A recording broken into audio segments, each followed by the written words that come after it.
La Batea Podcast presenta...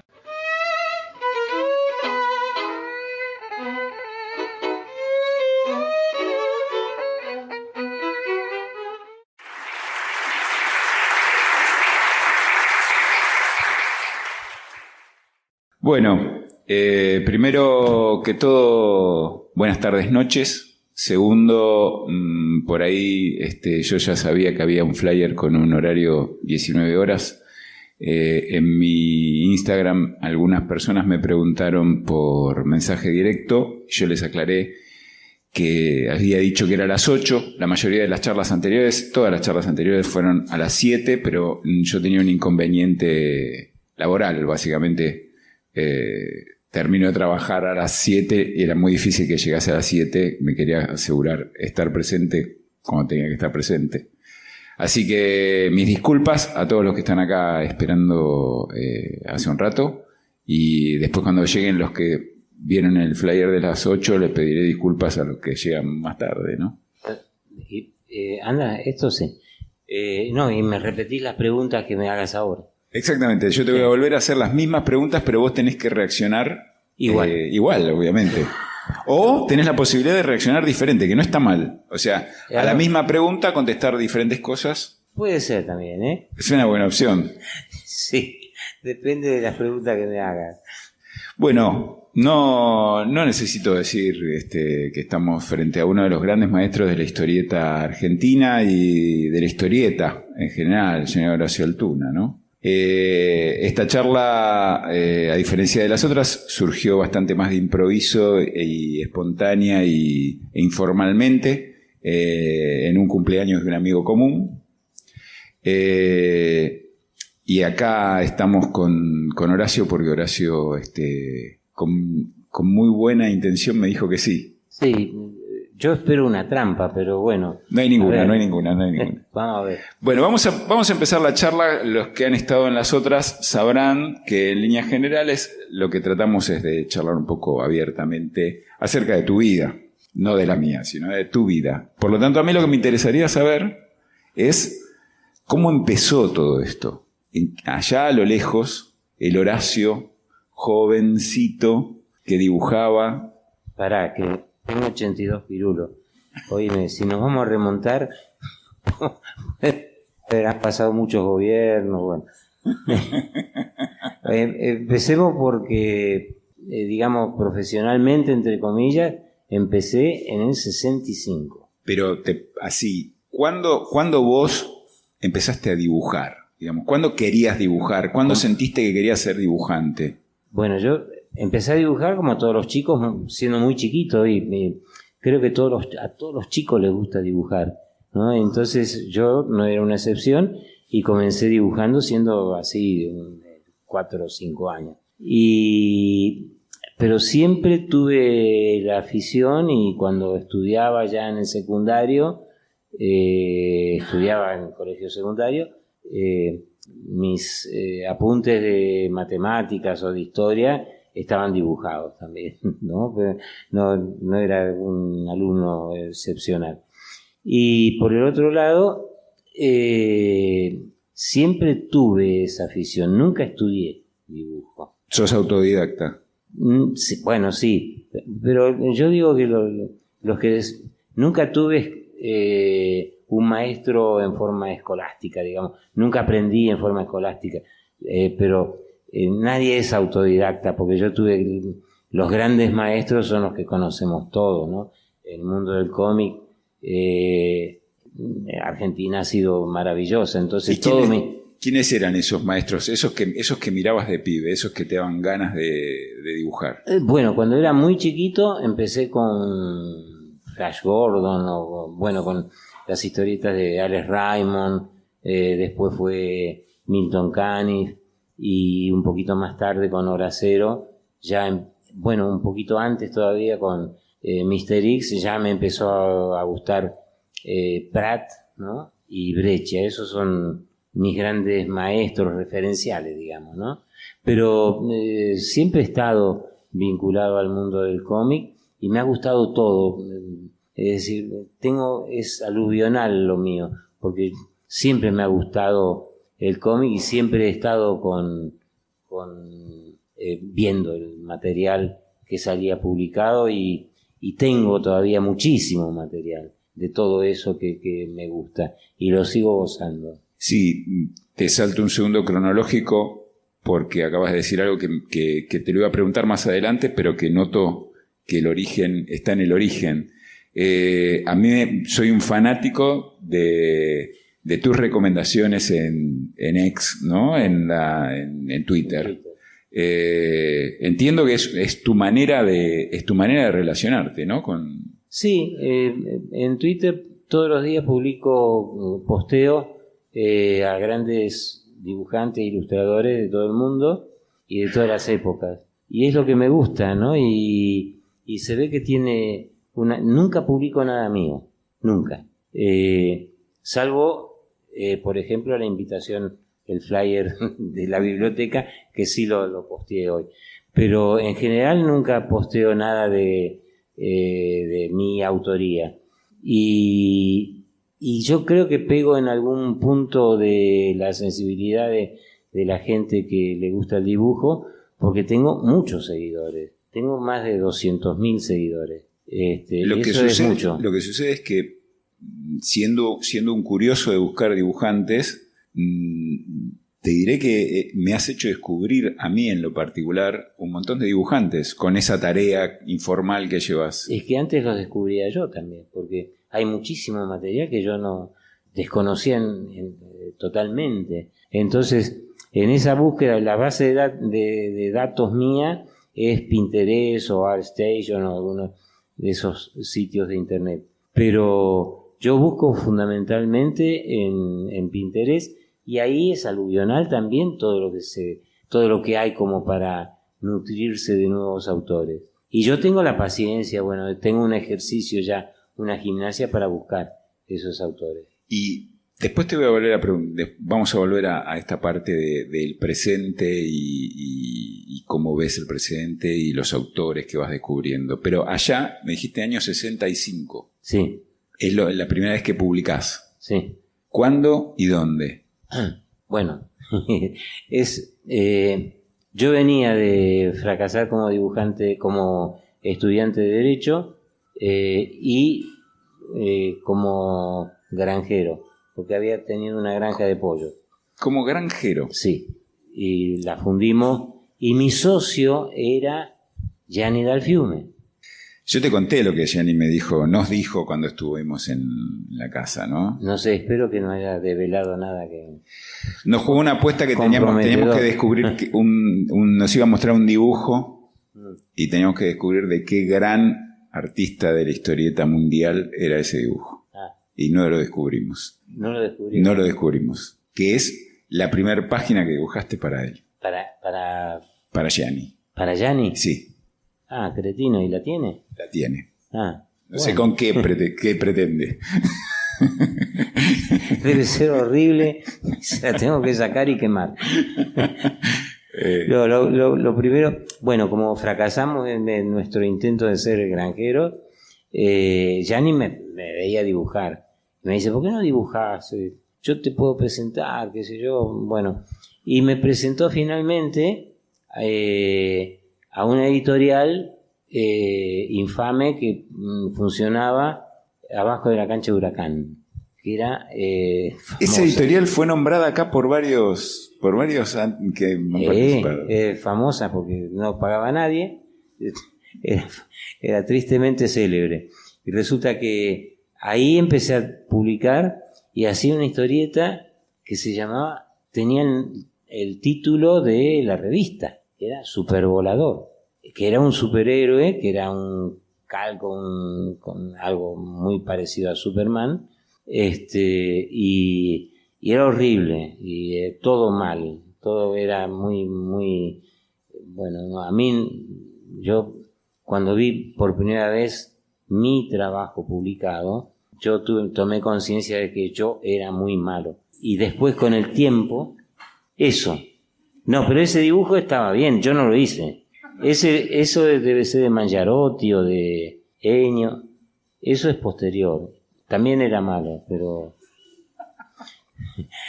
Bueno, ¿Y el guión de quién era? ¿El guión de quién era de Supervolador? De Supervolador tenía...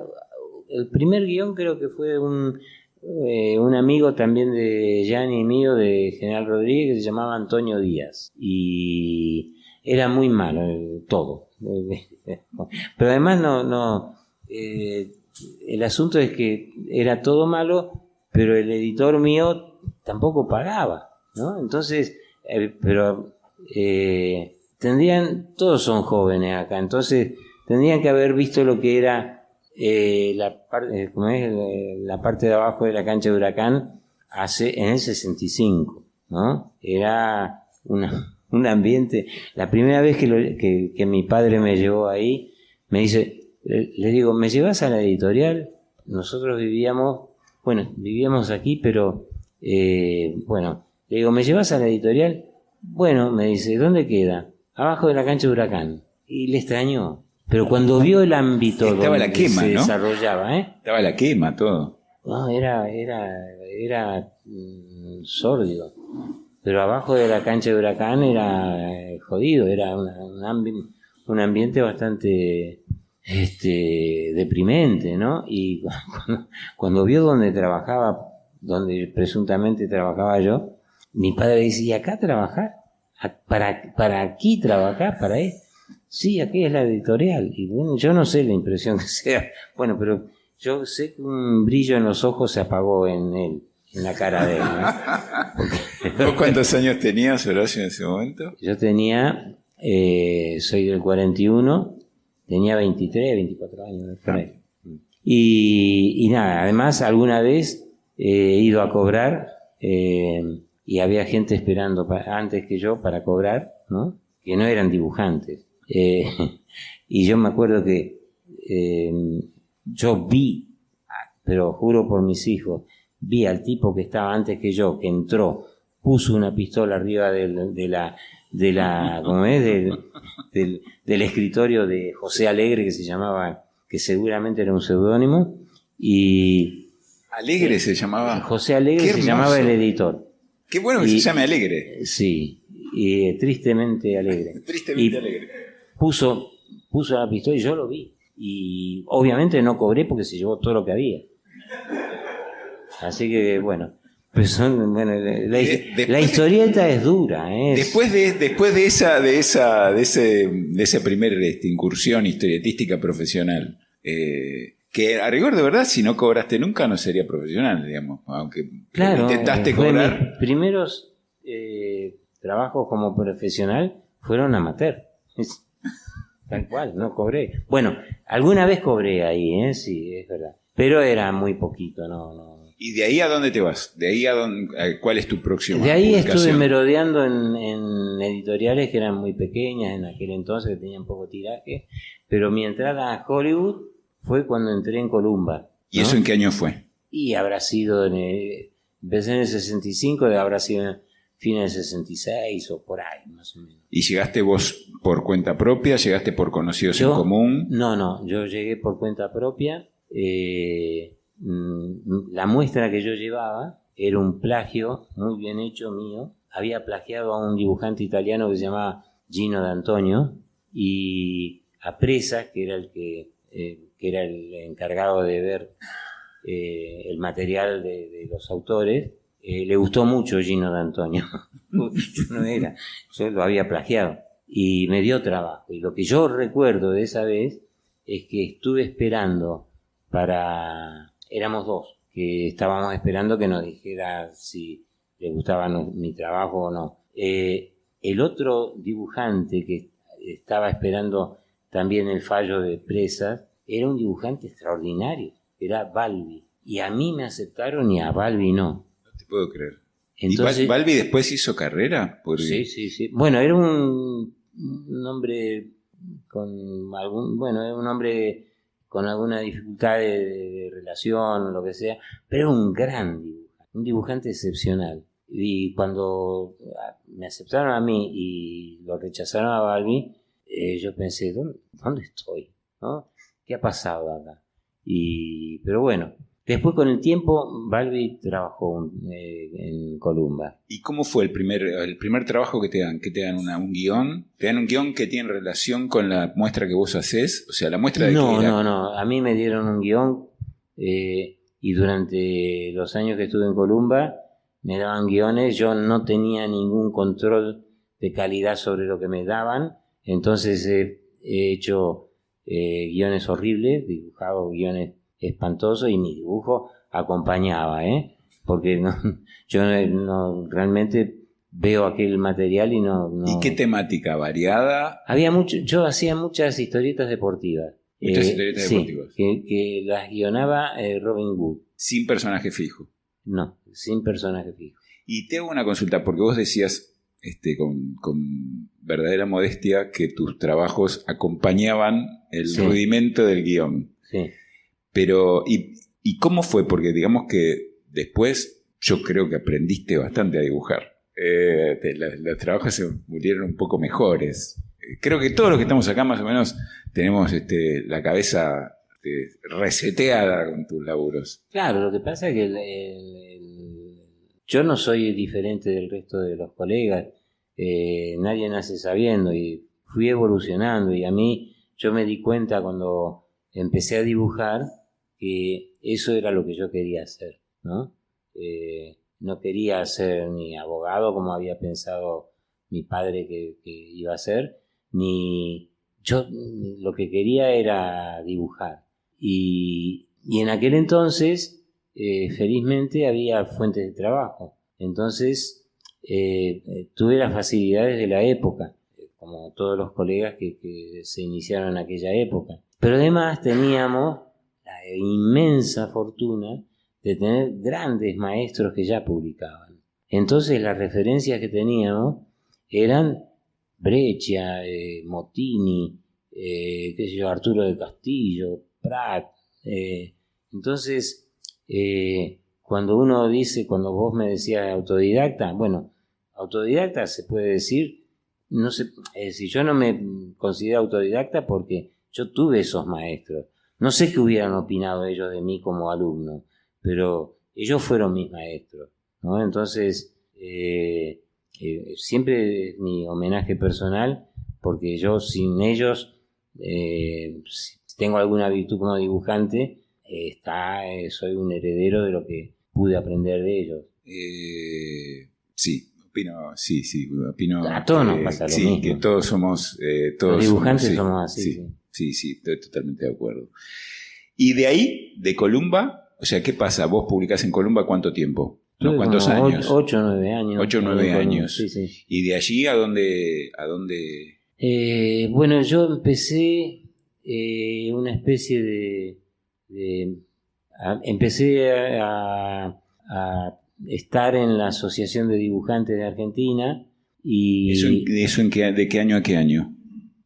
Pues, ¿Cuál de las encarnaciones de Hada fue? Era la anterior a la dictadura. Ajá. ¿No? Entonces, pero bastante anterior, porque yo empecé a fines de los 60.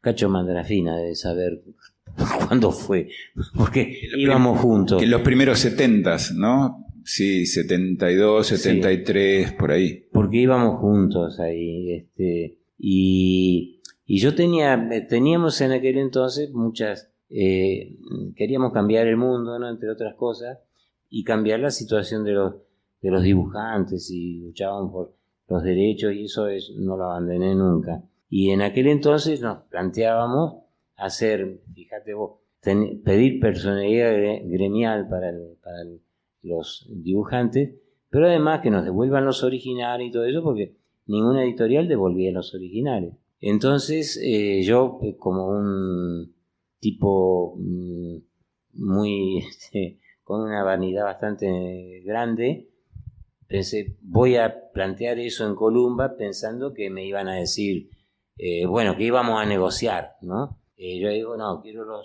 que me devuelvan los originales y que yo cuánto, y me dijeron que no me devolvían nada de los originales, y entonces yo me tuve que ir, ¿no? Es decir, yo me fui, no me echaron, pero me fui porque había hecho un planteo que tendría que haberlo sostenido, lo tenía que sostener y bueno, me fui. Y empecé a trabajar, hice storyboards para publicidad después y trabajé para los ingleses, que tampoco me devolvían los originales. ¿Para quiénes? Para ¿Quiénes eran los ingleses? Fleetway, alguna cosa, para Thomson, eran grandes editoriales. ¿Y cómo era en esa época presentar material? Porque era mucho más complejo que hoy, que tenés un submit en algún lado, ¿no? Para mandar, o sea, si no... Pero en aquel entonces había agentes, bueno, había uno que se llamaba Chiche Medrano, que era colega también, que era dibujante, otro que era Spadari, que también era colega, que hacían de puente, de nexo, y así a través de ellos hacíamos el trabajo para los ingleses. Ellos se quedaban con una comisión como agentes y nosotros trabajábamos para aquel mercado. Eran historietas horribles también, siempre. ¿Y cuánto tiempo estuviste trabajando en esas historietas horribles? O sea, eso es el paso de Columba. Vos estás en ADA. ¿En ADA tuviste fuiste vocal, secretario, presidente, tenía un vicepresidente? título, pero era algo así como secretario de Cultura, decían, pero éramos todos, trabajábamos de la misma manera, no había ningún tipo de jerarquía. Entonces, en ese lapso trabajábamos, recuerdo grandes amigos de aquella época, algunos desaparecidos, algunos, mejor dicho, no desaparecidos, que han fallecido, y como Macaño, Marchione, no sé, hay muchos, bueno, pero era una época, digamos, de mucha efervescencia política, ¿no? Entonces, todos los que teníamos entre 20 y 30 años en aquella época íbamos a cambiar el mundo, y efectivamente lo cambiamos para mal, pero bueno. Y te hago una consulta, ya que estás diciendo esto de que había muchos colegas y demás, sí. Me resulta muy interesante como para poder recrear no solo el espacio de cómo es, cómo fue sí. La tarea de dibujante y cómo es ese arte y ese oficio que tenemos fue cambiando con el tiempo. ¿Cómo era la relación entre los colegas? O sea, ¿era habitual? ¿Se encontraban en redacciones? ¿Compartían estudio? Yo nunca compartí estudio ni tuve ayudantes ni nada. He colaborado haciendo lápiz, por ejemplo, para Lito Fernández, y había colegas que tenían ayudantes. Yo nunca tuve ningún ayudante porque no soporto a nadie que al lado mío, si hubiera tenido algún ayudante alguna vez, pobre, hubiera terminado estrangulado, porque soy un tipo, no me gusta, qué sé yo, que interfieran en mi trabajo, no, soy de una manera de ser en eso bastante, acepto críticas, pero en el trabajo propiamente dicho no quiero que nadie meta mano. Pero la relación con los colegas y todo era muy buena, en general teníamos una buena relación, y yo no recuerdo, siempre, a ver, uno tendría que empezar a hablar de la naturaleza de los dibujantes. Y eso es, no sé si es bueno o es malo, porque somos solitarios, somos muy...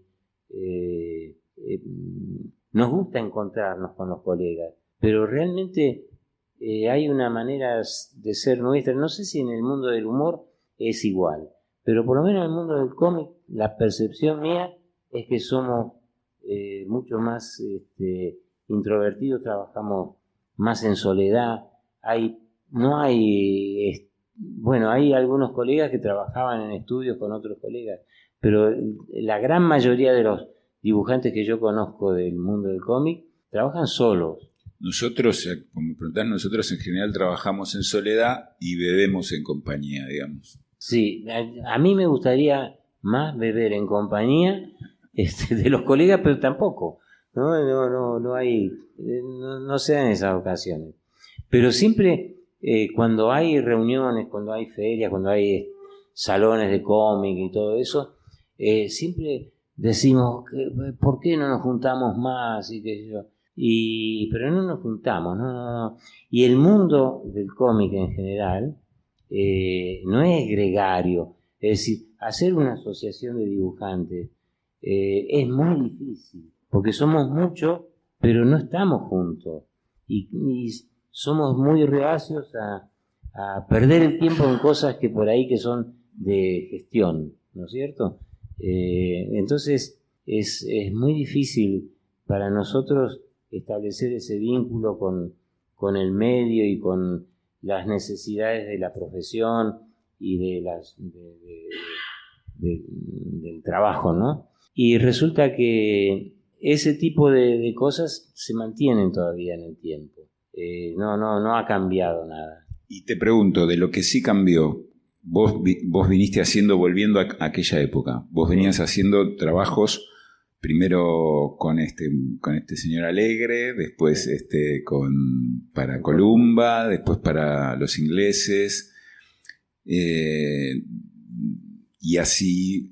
¿Qué es lo que fue cambiando en tu manera de ir trabajando y en qué momento vos considerás que empezaste a sentir que tenías un pulso propio de lo que estabas dibujando? Yo el primer punto de inflexión que yo creo de mi trabajo fue cuando Casioli me llamó para hacer un guión que hacía Jorge Ginsburg, ¿no? ¿Y eso cuándo fue? ¿Año? Ahí tengo una confusión que no tiene nada que ver la edad que tengo, sino que nunca me pude acordar. Ahora tengo 82, cuando tenía 60 tampoco me acordaba. Pero me refiero que debe haber sido ha sido seguro antes del 75, ¿no? Porque ahí lo conocí a Trillo. ¿Cuándo te llama Casioli? Cuando me llama Casioli, lo conozco a Carlos, nos hicimos amigos y empezamos a hacer.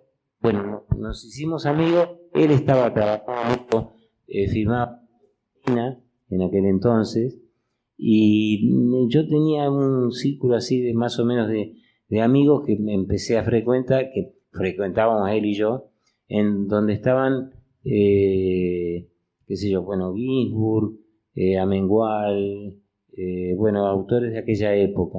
Y eso para mí fue un punto de inflexión en el sentido de que al poco tiempo supimos que Clarín estaba dando la oportunidad de que hubiera nuevas historietas en su página de atrás, y presentamos el Loco Chávez con Carlos y lo aceptaron, y empecé en el 75 a hacer el Loco Chávez con Carlos. Y ustedes lo presentaron, a ver si mi información, como dice así, puede ser mala. Lo primero que yo vi del Loco Chávez, hay como un comienzo de estilo y hay como una cosa más aventurera, ¿no? Como una cosa. Al principio sí, las historias del Loco Chávez, claro, hay que ver cómo era Carlos, que era muy imaginativo, muy fantasioso. Yo vuelo mucho más bajo. Y él era un tipo que, no tenía los límites mentales que yo tengo para hacer un trabajo.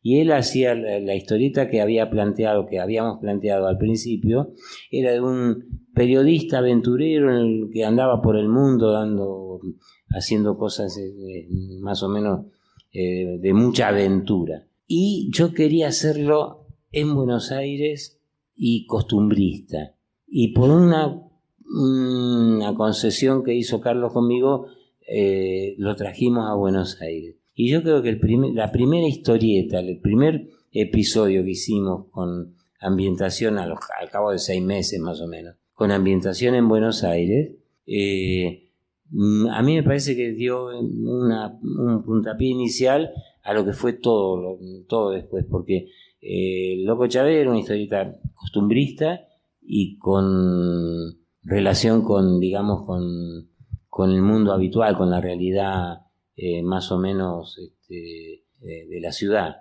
Entonces tuvo porque como no había nada igual, hay que ver otra cosa, no había nada igual en ese sentido, no se publicaba nada parecido, pero aparte Clarín tiraba 200, 300 mil ejemplares por día, más 1 millón o más los fines de semana. La televisión era muy chiquita, no existían las redes.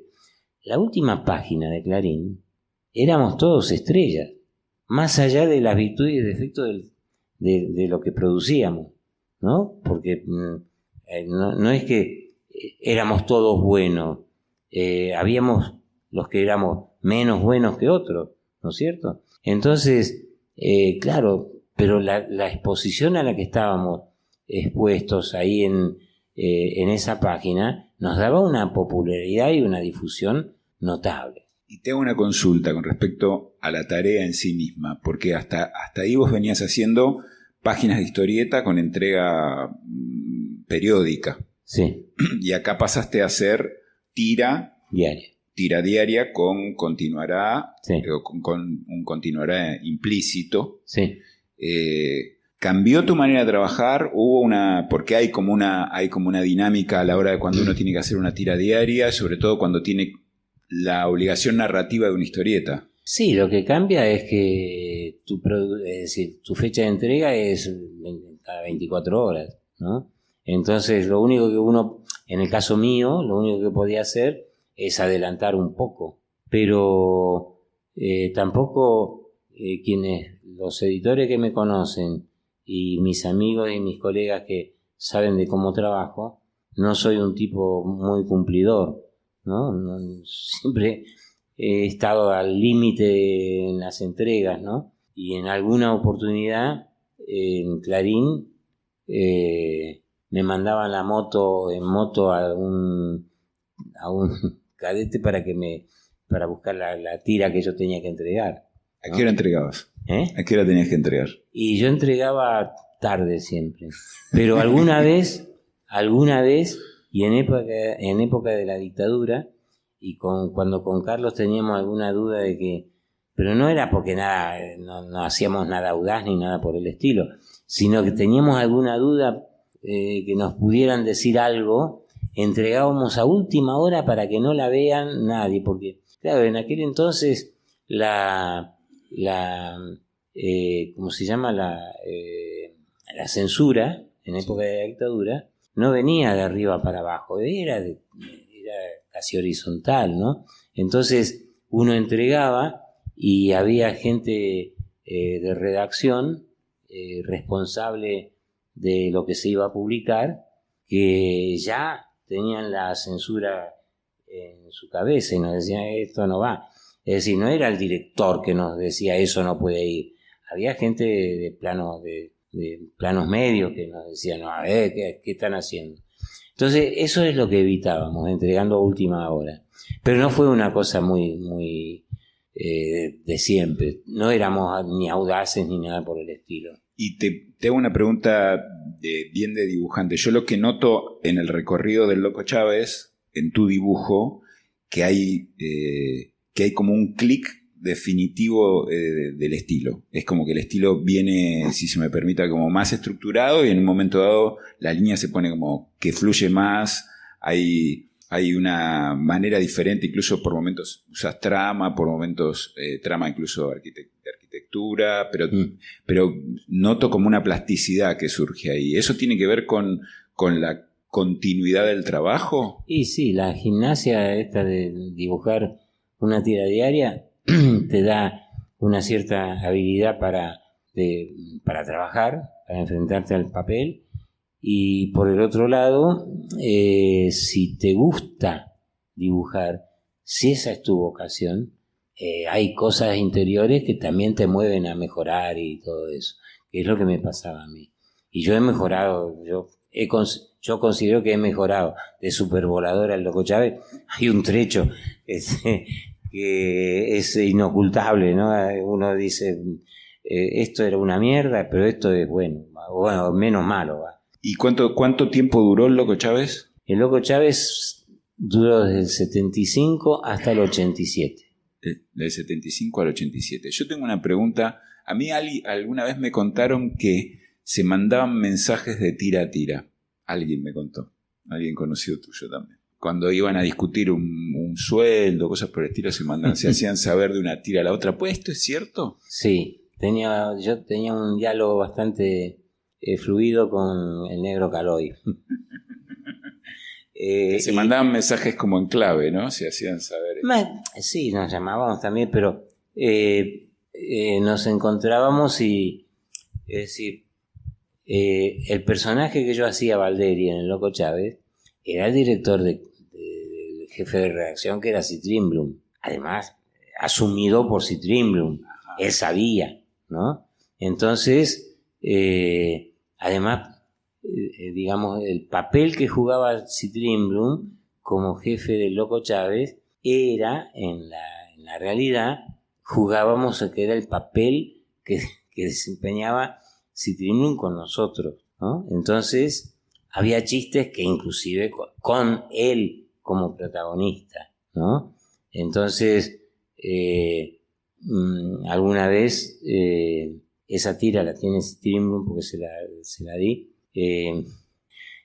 Loco Chávez siempre iba también a pedir aumento, ¿no? Porque era época de inflación, como siempre. Entonces iba y hacía planteo, ¿no? Para pedir aumentos. Y una de las veces que va, Citrinblum le dice, otra vez, siempre con lo mismo, qué sé yo cuánto. Bueno, entonces cuando el Loco Chávez se va de la oficina, le dice, alguna vez que vengas a verme, háblame de poesía, cretino, ¿no? Y es lo que me dijo a mí, pero con malas palabras, Citrinblum, una de las veces que yo le fui a pedir aumento, ¿no?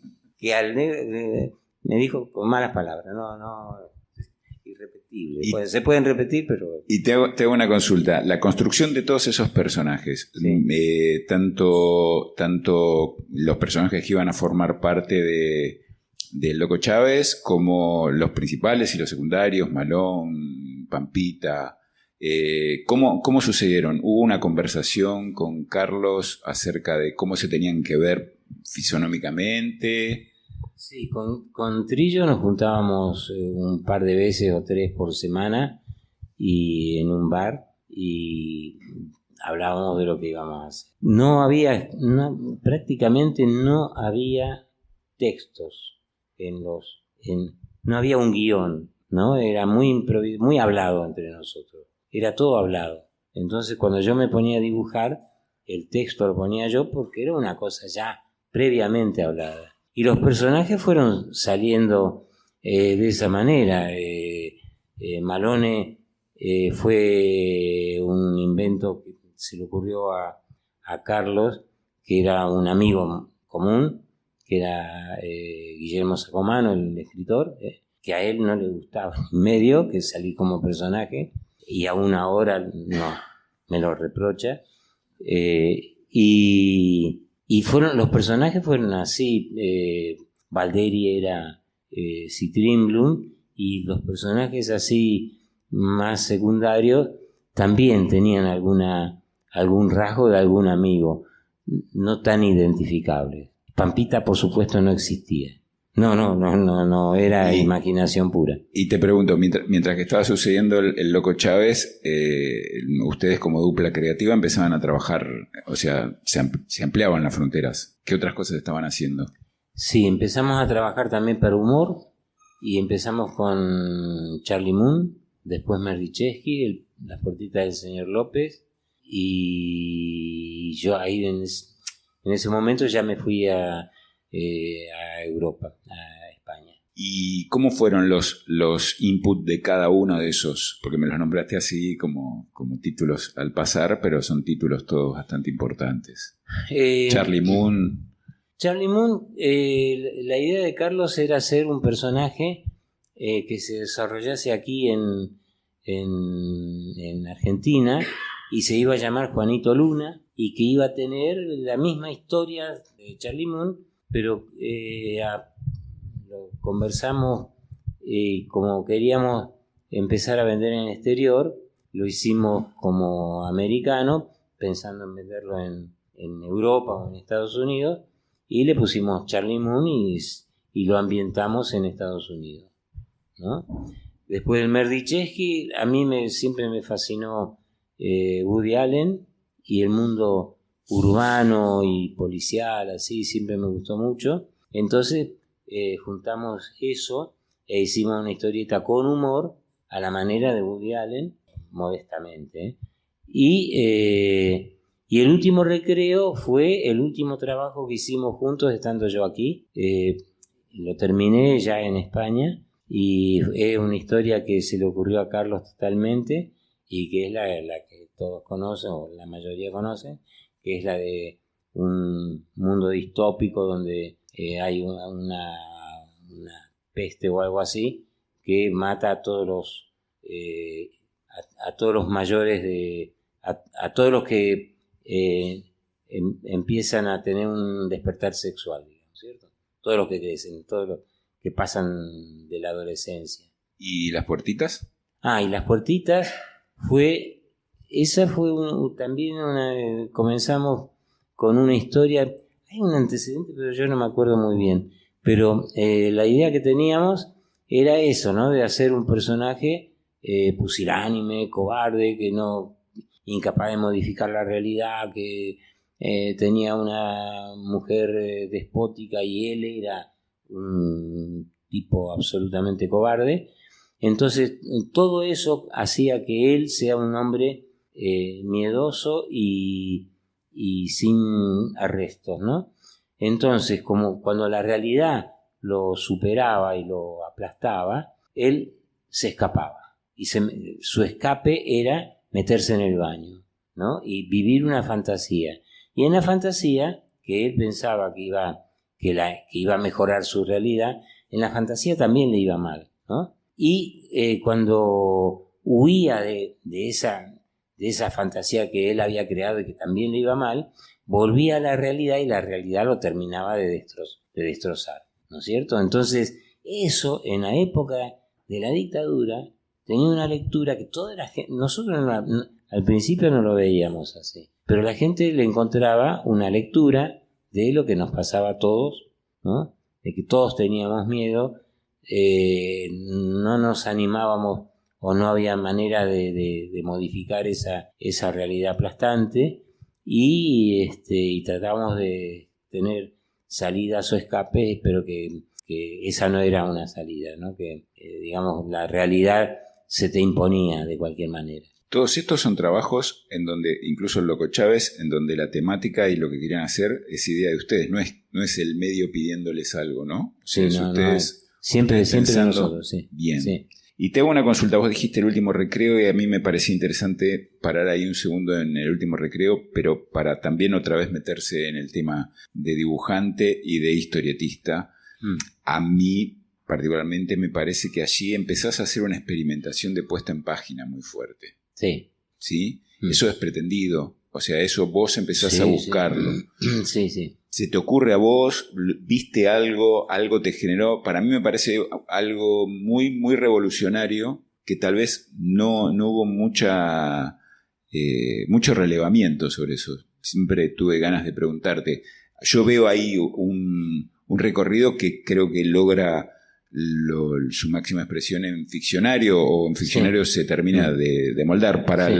Supongo que todos los que están acá conocen del tema, pero bueno, yo entiendo que, y creo que va más allá de lo que yo entienda, Horacio empieza a jugar con un recorrido casi de montaje alterno entre los globos y el accionar en la puesta en página, lo cual es muy, muy revolucionario realmente y agiliza por momentos la lectura, y además es muy difícil lograr eso. Así que quería saber cómo se te ocurrió. Vos sabés que no sé. Inventame algo. Yo voy a teorizar. Yo lo que quería es que la página, a partir de alguna vez, yo siempre procuré que haya cierto equilibrio. Entonces, el manejo de los globos es un recorrido narrativo, ¿no? Y lo que yo quería es que los globos tengan un recorrido que no moleste, que no moleste o que no interfiera en lo que mostraba la imagen, ¿no? Entonces hacía las imágenes que correspondían a la acción que quería dibujar y ubicaba los globos que en lugares donde no jodieran, y los trataba de hacer de una manera en composición, digamos, ¿no? Que tengan un recorrido, digamos, armónico con la página. Eso es todo. Hay un libro que salió hace 2 años, así, en Francia, donde explican esto mismo, ¿no? De un tipo que se llama Thierry, bueno, ahora no me voy a acordar el nombre, que habla de mi página, de mi trabajo, y te juro que no lo entendí. No lo entendí. Son estos que son, bueno, muy intelectuales en cuanto a, seguramente muy sabios también, pero que van al carozo semántico de la imagen y qué sé yo cuánto, y no lo entendí. Yo sé cómo lo hice. Y él... Bueno, lo que sucede es que a cualquiera que ha puesto a leer a alguien que no está acostumbrado a leer historieta, su primera preocupación cuando lo hace con buena intención, ese no lector de historieta, es que no sabe bien qué tengo que leer primero, es lo primero que te dicen, ¿viste? O sea, que leo el globito, miro el dibujo, ¿viste? Tienen como miedo de faltarle el respeto a lo que uno hace. Y vos ahí lo que haces es como separarlos, pero en ese ejercicio de separarlos los unís mucho más. O sea, es realmente llamativo. O sea, yo no había visto, por lo menos como lector de historieta... Hay en el mundo del cómic americano hay colegas que trabajan de esa manera. Ni siquiera sé si... yo no me había fijado en ello, pero yo veo que hay trabajos que tienen ese mismo tipo de ¿cómo es? De recorrido narrativo del globo y todo eso. Seguramente me han copiado todos. Sí, yo creo que sí. Yo creo que ha sido una copia completa. Y sí. Te hago una consulta. Por esa altura vos empezás a trabajar. ¿Vos ya trabajabas color directo en ese momento o era sobre todo blanco y negro? El primer trabajo color directo que hice fue en Ficcionario. Estaba en España ya. Ficcionario fue el primer trabajo que hice como autor integral. Eso te iba a preguntar también. ¿No? Claro, entonces, es tu primer trabajo. Ahí empecé a hacer color directo a pedido del editor y realmente era muy malo también haciendo color, ¿no? ¿Con qué materiales trabajabas? Témpera aguada. Sí. Pero realmente aquí está mi editora de aquí, de España, de Argentina, de la editorial Dícese, que yo le pedí que esos episodios que estaban en color vayan a gris, porque el color es muy malo, ¿no? Pero bueno, y salió así. ¿Y cómo empezaste a relacionarte con el color directo y en qué momento lo cambiaste? O a mí no me parece mal tu color directo, te digo sinceramente. No, fui, digamos, perfeccionando no es la palabra, es haciéndolo menos malo con el tiempo, pero siempre fui un tipo muy realista, soy muy tradicional, muy realista, soy imposible, para mí me resulta imposible la experimentación, no sé yo trabajar de otra manera. Yo, si las cosas son de un color, las hago igual y posiblemente mi imaginación llega hasta ahí. Soy eso, yo no veo, no hago composiciones con distintos colores y para nada, ¿no? Entonces, es probable que, y yo además, como soy tan realista y tan clásico para dibujar, no innovo nada. Entonces lo que hago es es dibujar e iluminar y colorear de manera muy clásica.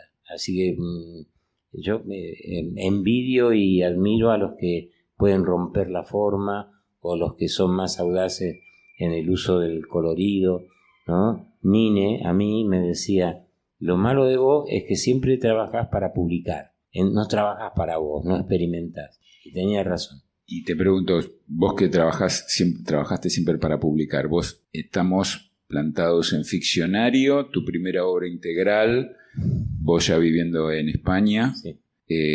¿Cómo sigue ahí? ¿Cómo sigue tu reinserción o tu inserción en el mercado europeo?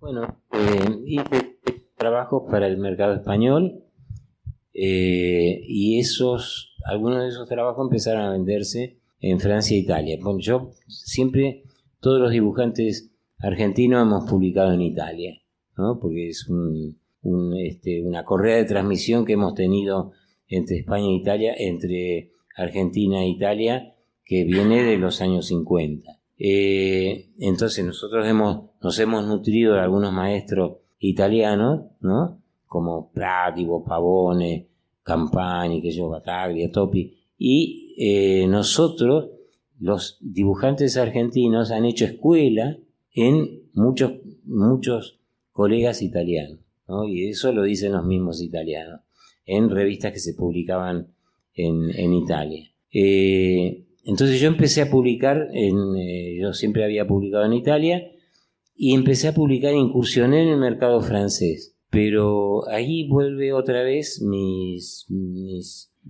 reivindicaciones, digamos, profesionales, y no me gustaban los contratos que firmaba. Entonces terminé peleándome soy un tipo jodido para los editores. Entonces terminé peleándome también con los editores franceses, y desde el 87 yo no trabajo para el mercado francés, ¿no? Entonces siempre me he mantenido en el mercado español y publicando otras cosas, pero al margen de los dos grandes mercados del cómic, que son Estados Unidos y Francia. Cuando me peleé con los franceses, que me estafaban, es largo y tedioso explicar de qué manera me estafaban, pero me quedé sin trabajo a los 48, 49 años. Voy a visitar a un editor francés, me peleo con él y me quedo sin trabajo. Y tenía un amigo que lo había conocido aquí, que era Álvaro Zerboni, que estaba en editoriales de Scut y de Record antes, y teníamos una buena relación. Lo llamo. Él dirigía la revista Playboy en Italia. Entonces y él me había pedido, como yo dibujaba chicas más o menos lindas, me dice, ¿por qué no haces pin-ups para Playboy? Entonces me quedo sin trabajo, lo llamo a Álvaro y le digo, Álvaro, estoy sin trabajo, a ver si me das una mano. Me dice, sí, ¿qué querés hacer? Pin-ups, ¿querés que haga pin-ups?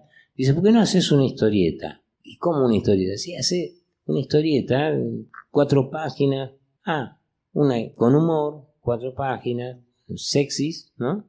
Y efectivamente empecé a hacerlo, eso en el 87, debe haber sido más o menos cuando empecé. Mandé el material a Italia, y ese mismo material, inmediatamente lo publiqué en España, en Playboy de España. Y, sorpresa, me doy cuenta que lo puedo vender en muchas ediciones de Playboy. Y efectivamente lo vendí pero simultáneamente prácticamente lo vendía en 10, 12 países. Y era una solución económica. ¿Y cómo fue abordar historietas eróticas, así, esa nueva temática? La imaginación de todos los hombres está llena de historietas eróticas. Bueno, pero ni dibujadas ni nada, está llena. La cabeza bulle, está lleno de... Claro, pero digo, la dinámica de ponerlo en dibujo, ¿no? O sea, siempre me parece interesante, sea de guerra o de amor o de carreras de autos. Siempre es interesante. Bueno, es lo que vos decís, es ver los ingredientes que tiene que tener algo. Es decir, una de guerra o una de cowboy tienen determinado tipo de ingredientes. Y las historietas eróticas y de humor tienen esos dos ingredientes, erotismo y humor. Y si salen en Playboy, no pueden tener como personajes chicas feas. Entonces, como yo tenía esa habilidad para dibujar chicas lindas, empecé a trabajar de esa manera. La única cosa que me reivindica a los ojos del feminismo, digamos, es que no Es decir, las historietas ponía el acento en que el humor, digamos, ponía el acento en el cazador casado, digamos, el tipo que es un tramposo y pierde, el tipo que es un vanidoso y pierde, el tipo que, es decir, que en la relación entre hombre y mujer, el que hace más trampa es el que pierde. Entonces, el remate siempre tenía que ver con humor en una especie de humorada que tenía un fin no de moral, pero sí de que, bueno, si sos mal tipo no te puede ir bien. Bien, bien. Esa es la estructura. ¿Y eso de qué año me decías? ¿De qué año a qué año fue la...? Y fueron como 9 años. Yo todavía se siguen vendiendo las historietas estas que yo hice. Sí, lo sé. Las tengo vistas varias, en diferentes etapas de mi vida. Estuve en la educación sentimental de mucha gente joven. Y no tan joven. Joven. ¿Y después de eso, cómo siguió? Después de eso empecé el Nene Montanaro aquí, también en Clarín, y bueno, tuvo 10 años de todo el menemismo, digamos, ¿no? Vino el Corralito, me fui o me fueron de Clarín porque no me podían pagar. Empecé a trabajar en el periódico de Cataluña con una historieta que se llamaba Familia Tipo. Eso llegó a Clarín más adelante y les gustó y me llamaron y empecé a hacer lo que hay, que es adaptación de aquella historieta. Durante 10 años hice Familia Tipo en España. Pero y te hago volviendo al Nene Montanaro, supongo yo que ahí lo estabas abordando, ya tenías experiencia en tira diaria. Sí.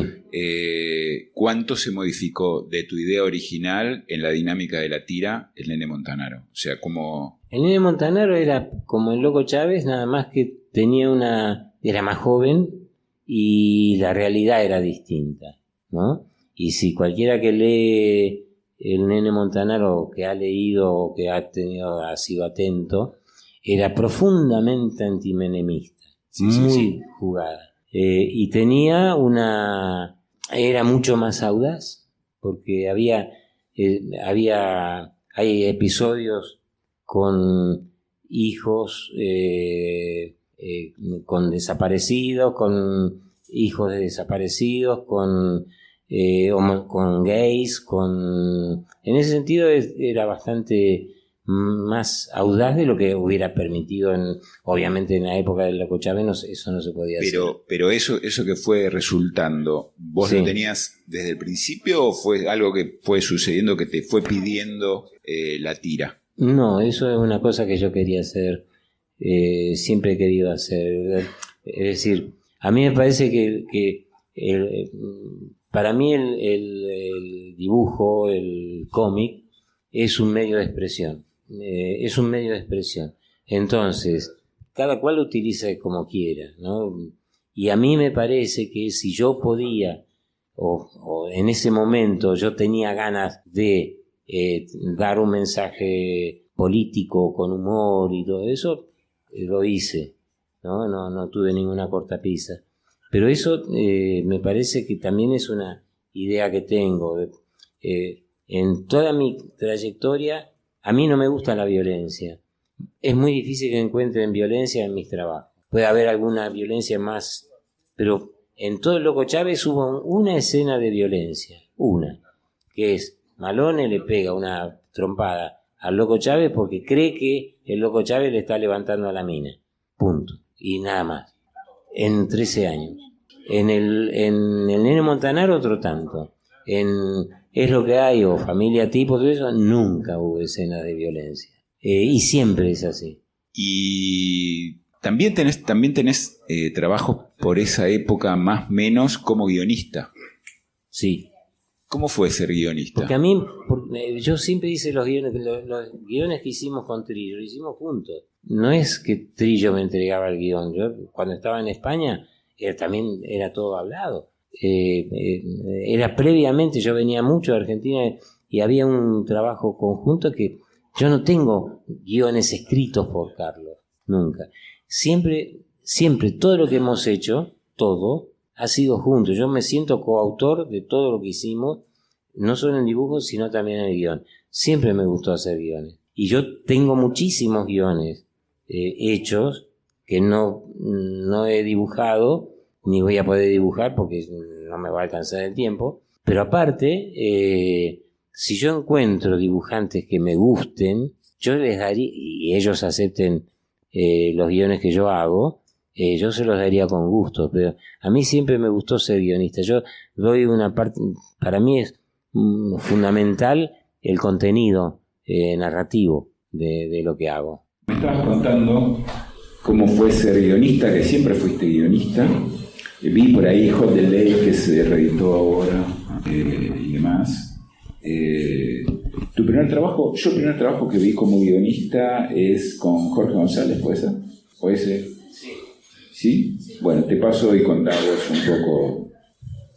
Con Jorge González hicimos 2 trabajos. Uno, Hard Story, y el otro, Hate Jazz.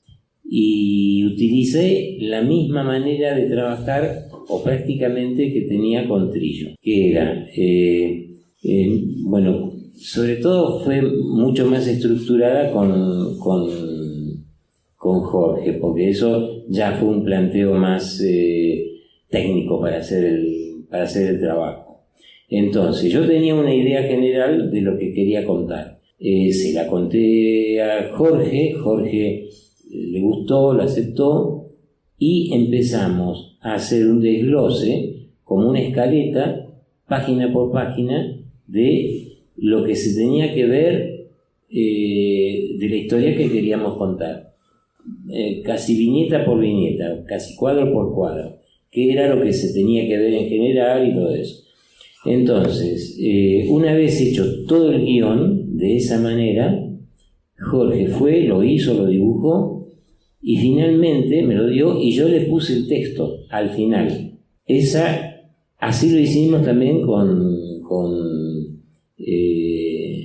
Hate Jazz. Y a mí me parece que es una manera eficaz de trabajar si los dos queremos la mayor, es decir, si autor, si dibujante y guionista quieren la mayor libertad para hacer el trabajo, porque el dibujante está con absoluta libertad narrativa para mostrar lo que quiere mostrar, y el guionista finalmente hace el trabajo que quiere hacer literario y no hay redundancia sobre todo. Entonces a mí me parece una manera eficaz de trabajar. Me gustaría hacerlo, lo que haga en adelante, si alguna vez hago guiones para otro colega, lo haría de esa manera. Y contame un poco, ¿cuál es tu realidad actual, tu trabajo actual, tus proyectos actuales? ¿Qué es lo que has venido haciendo? ¿Qué tenés planeado a futuro? Y cómo ves este scouting que haces permanente de nuevos autores, de autores viejos, esos redescubrimientos y puestas en valor capaz que de autores que entre todos los que hay han quedado en el olvido. ¿Cómo estás en ese espacio nuevo, en ese espacio actual? ¿Cómo te encontrás como autor? Son muchas preguntas, ¿eh? Como no tengo el micrófono, te las tiro, te las administralas. Bueno, a ver, ¿por dónde empiezo? Yo, mira, tengo 82 años, entonces tengo que mensurar de otra manera el tiempo, ¿no? Yo siempre cuento que hasta los 80 años yo me creía inmortal y tuve un problema, una dificultad de salud, y me di cuenta que no soy inmortal, y que existen los médicos y las medicinas y todo eso. Y eso, aunque parezca mentira, cambia mi forma de pensar en la producción. No es que parezca mentira, es que asumo la realidad, digamos, ¿no es cierto? Entonces, dejo de trabajar en Clarín porque estaba cansado de hacer una tira diaria, no me aportaba nada, no tenía ningún feedback, es probable que el diario no se leyese, no se leía y entonces no tenía ningún feedback, y era un trabajo que me impedía hacer otro tipo de planes, ¿no es cierto? Entonces, como siempre he tenido las ganas de hacer cosas como medio de expresión de mi trabajo, dejé Clarín. Eso fue un punto de ruptura, digamos, ¿no? Durante más de 40 años he tenido la comodidad y la tranquilidad económica que me daba trabajar en periódicos, en diarios. Yo esos contratos los he hecho valer, me han respetado todos los derechos y he hecho lo que he querido. Pero cansa si no estás en relación con el lector. Y eso es lo que me pasaba en los últimos años con lo que hacía para Clarín, más allá de las virtudes o defectos que pudiera tener la tira, a lo mejor no gustaba y era por eso que no había feedback. Por el otro lado, claro, como yo tengo ideas para hacer y para desarrollar, también me planteé que, bueno, era el momento. Yo tengo proyectos que, de hacerlos tal como los tengo planeado, puedo llegar a terminarlos cuando tenga 102, 103 años. Entonces tengo que ser realista, eso no lo puedo hacer. Tengo que ser realista y empezar a administrar mi producción de acuerdo yo quiero vivir muchos años, pero la realidad es la realidad. Y por el otro lado, el momento laboral, no voy a descubrir absolutamente nada en Argentina, no es bueno, ¿no? Aquí no es bueno, en España tampoco. Nadie en España, yo conozco un solo dibujante de cómic que vive de lo que hace, un solo dibujante de cómic que vive de lo que hace para España, que es Paco Roca, que es un gran dibujante, un gran autor y que tiene mucho éxito. El resto están deslocalizados, trabajan para Estados Unidos, Francia, Italia, otros países, porque el mercado español no da. Entonces, todo eso, mi edad, mi forma de pensar en los trabajos y todo, y más las condiciones del mercado, hace que yo tenga una visión de mi futuro y de mis proyectos muy acotado. Tengo que pensar, si yo hago un trabajo para una editorial española que tira 3.000 ejemplares, lo que voy a cobrar es el 10% del precio de portada sobre la mitad del tiraje, son 2.500, 3.000 euros por 6 meses o un año de mi vida. Es ridículo. Esa es la realidad de todos. Y yo soy un privilegiado porque tengo, digamos, por trayectoria, me pueden ver con más atención. Pero alguien que comienza, un joven que comienza, tiene ese panorama. Y es muy jodido. Y esa es la realidad laboral a la que está sometido cualquier dibujante en la actualidad. Más el mundo editorial, que también tiene sus propias necesidades y tiene sus propias formas de enfocar el trabajo y la producción, y que no son legítimos, tienen sus propios intereses.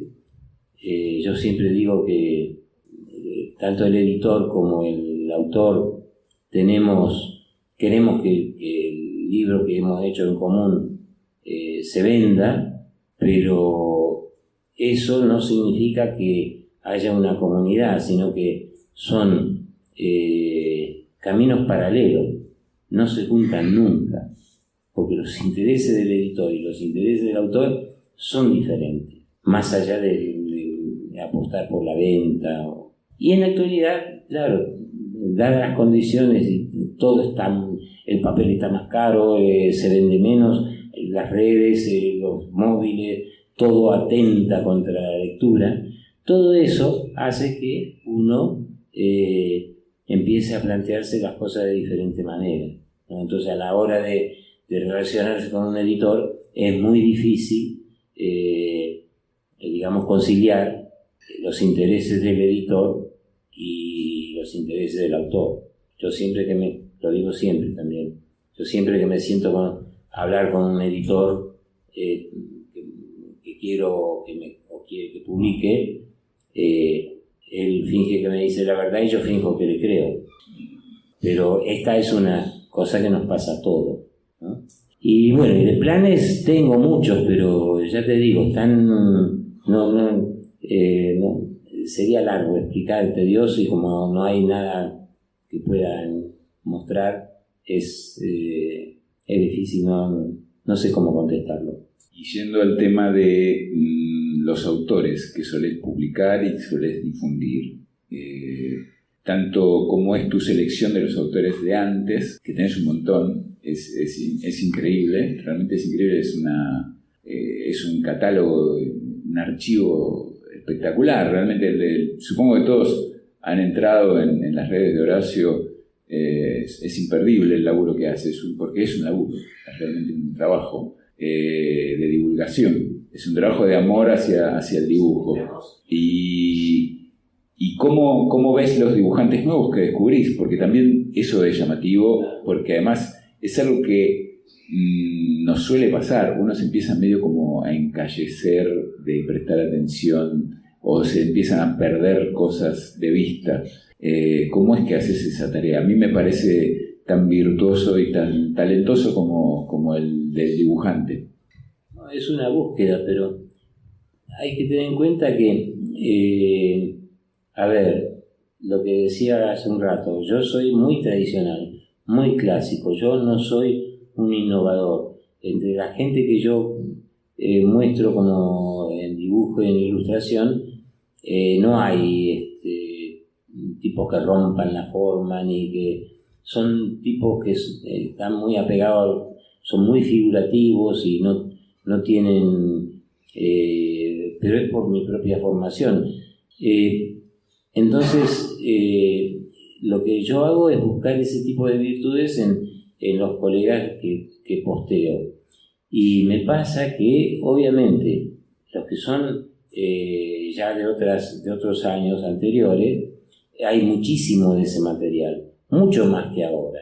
Ahora con los iPad y con Procreate y con todas las tecnologías que hay al alcance, los dibujantes, hay muchísimos dibujantes que se parecen mucho entre sí. No hay mucho menos creatividad que hace, bueno, no lo puedo decir, no sé si hay menos creatividad, pero es lo que yo percibo, ¿no? De que hay menos movimiento imaginativo, digamos, ¿no? No sé cómo decir. No quiero quedar mal con ningún joven. Entonces, pero es por mi forma de ver, es mi percepción. No quiero decir que esto sea lo que pasa, ¿no? A mí veo lo que yo posteo a muchos autores que no sé de dónde son, que son de Tailandia además que vienen con nombres que son casi ininteligibles. Entonces son de Tailandia o de Corea o de Japón o de China, y que son buenísimos y tienen un nivel extraordinario.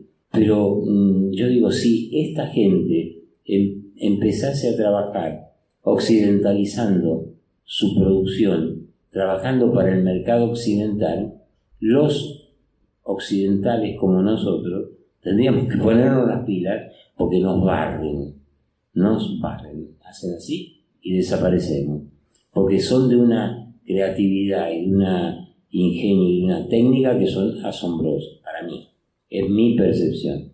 Y después hay un fenómeno que se ha impuesto, pero que es brutal, que es el manga.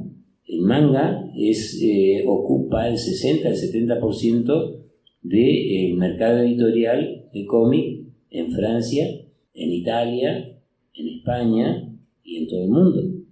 Entonces, un editor, creo, que no es una monja de caridad, piensa, yo puedo comprar manga, me dan facilidades de reproducción y de impresión y de qué sé yo qué, antes que empezar a lidiar con autores que cada 6 meses van a ir a pedir los derechos de autor y van a pelear cada contrato y que van a... Entonces, es un mercado muy complejo, todo ha cambiado. No alcanza a ser distópico todavía, pero vamos hacia eso. Con la inteligencia artificial también estamos en un punto de inflexión que lo tenemos que pensar muy bien, porque contra la inteligencia artificial no se puede luchar, ¿no es cierto? Es un avance técnico, científico, sería estúpido pensar, no, está mal la inteligencia artificial. No, lo que tenemos que tener en cuenta como autores es el uso que se haga de la inteligencia artificial por parte de editores o de instituciones que utilicen ese recurso para no tener que lidiar con autores, con gente, con hombres, ¿no? Con personas, con mujeres. Y eso es el mundo al que estamos enfrentados, que ya veníamos enfrentados a partir de la robótica que desplaza el trabajo del ser humano, y ahora con la inteligencia artificial, en donde hay dibujantes que ya son reemplazados por... Yo tengo en mi iPad, tengo material hecho con inteligencia artificial que no se puede descubrir si está hecho por una máquina o por una persona. Y está muy bien hecho. Y hasta a eso nos tenemos que enfrentar. Y es un aviso para navegantes, porque yo no sé cuál es la solución. La solución no. ¿Cómo enfrentar ese nuevo fenómeno? Bueno, yo tampoco, así que a mí se me empezaron a terminar las preguntas. Yo prácticamente solamente tengo agradecimiento. Lo que se me ocurre con toda la gente que está acá es que seguramente hay preguntas entre la gente. Si usted... Todavía no. Pero, a ver, hay una cosa que forma parte de la vanidad y la tontería que uno tiene que asumir. Sale en un sitio, sale el nombre de los dibujantes de una plataforma que se llama Midjourney, en donde están los dibujantes esos, que esa plataforma usa como base de datos para hacer trabajo. Entonces son miles de dibujantes. Entonces yo me busqué y me puse contento porque estaba. Forma parte de la estupidez. Quiere decir que se han fijado en mí. Claro, los cretinos me pueden plagiar también, ¿no es cierto? Entonces, ese tipo de situación es medio tonta, pero hay miles, estamos todos. No. Si te plagian, no. El derecho de autor desaparece. Sí, está licuado. No, yo pienso que tiene que ver con las facilidades que da la tecnología, ¿no es cierto? Hay dibujantes, bueno, me cuento entre ellos, yo nunca, lo decía antes, para mí el color era un intríngulis. Breccia, el viejo Breccia, ahora que me acuerdo, el viejo Breccia le decíamos el viejo Breccia, y él tenía 50 años. Es ridículo. Bueno, el viejo Breccia veía mi trabajo y me decía, el lápiz está bien, con la tinta ya más o menos, y el color es una mierda, ¿no? Entonces, porque yo nunca manejé bien los elementos para de pintura, digamos, ¿no? Nunca hice acrílico, nunca hice óleo, siempre hice témpera, aguadita y que bueno. Pero sale Procreate y con el iPad y yo empiezo a hacer color. Y me sale mucho mejor que usando las témperas y todo eso, y mucho más rápido. Y con la facilidad que te da, que si puedes probar, prueba y error, probás, no te gusta, tac, lo haces con otro color. Y si metes la pata también, pues cambias de capa y ya está. Bueno, ese tipo de cosas, de alguna manera, depende del punto de partida del dibujante que está con esas técnicas, puede impedir la evolución y el progreso del dibujante en dibujo o en el uso de los elementos para dibujar. Es decir, había al principio, bueno, hasta hace relativamente poco, había portadas que se hacían a témpera o al óleo, que yo, ahora se hacen todo digitalmente, o el 99% se hace digitalmente. Es una ventaja relativa, porque hay cosas que se pierden. Pero es un proceso que yo no sé cómo se puede luchar. La única ventaja que tiene el autor que dibuja analógicamente es que después puede vender el original. El digital no. Yo dibujo. Yo tengo muchísimo material hecho analógicamente. Así que la gente joven que dibuja con... A ver, que lo piensen un poquito porque en su puta vida van a vender un original. No, pero forma parte de eso. Es un proceso que yo no sé, ni el final no sé cuál. Pero yo veo el material que hacen, lo que decía recién, los autores orientales, muchos orientales, lo digo de esa manera porque no sé de qué nacionalidad son, y trabajan en forma digital y son extraordinarios. Son mejores que los que somos occidentales. Esa es la conclusión que yo llego, pero es mi percepción. Claro, bueno, ellos también, es decir, yo soy muy... yo cuando era chico veía martes y jueves, veía 3 películas cada día, iba con mi vieja en Necochea a ver 3 películas. Entonces, mi formación está relacionada con lo que veía también en ese cine de los años 40, 50. Y si uno se pone a ver cómo yo planteo las imágenes, van a ver que yo utilizo muy pocos primeros planos. Yo uso muchos planos americanos, planos medios y planos generales. Eso es el cine de antes. Pero eso lo descubrí hace poco, ¿no? Por un lado. Por el otro lado, el cine y el cómic son deudores uno del otro. Y uno ve películas de Spielberg y yo podría decir, esto lo afanó de una historieta de Frank Robbins, qué sé yo. Y hay cosas de esas, ¿no? Pero todos tenemos algún tipo de referencia, digamos. En el mundo del cómic la referencia cinematográfica es casi inevitable. Y en el mundo del cine también, ¿no? Ha pasado eso. Bueno, mi vida, yo pensaba que me iban a hacer una pregunta jodida. Yo llevo una vida, la vida que llevo en Sitges es la misma vida que podría llevar acá o en cualquier pueblo de provincia, porque dibujo todo el día y estoy todo el día en casa y no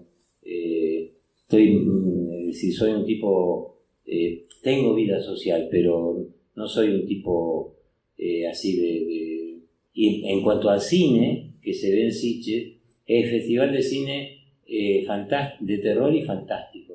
Y a mí el género no me gusta, entonces no voy. Se hace a 100 metros de mi casa. No voy.